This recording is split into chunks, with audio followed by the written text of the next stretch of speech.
రాఖీ పండుగని చాలామంది క్రైస్తవులు జరుపుకుంటున్నారు. అసలు రాఖీ పండుగ జరుపుకోవచ్చా జరుపుకోకూడదా అని ఎవరు ఆలోచించడం లేదండి.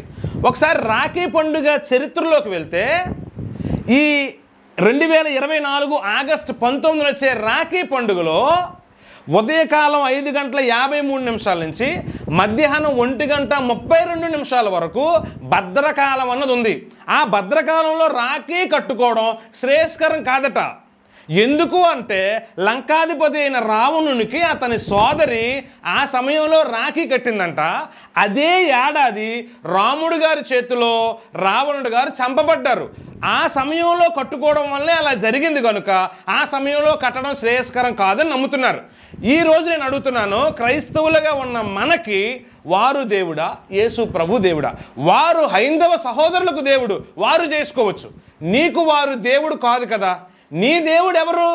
యేసు ప్రభువే అయితే రాఖీ పండుగ చేసుకోవద్దు.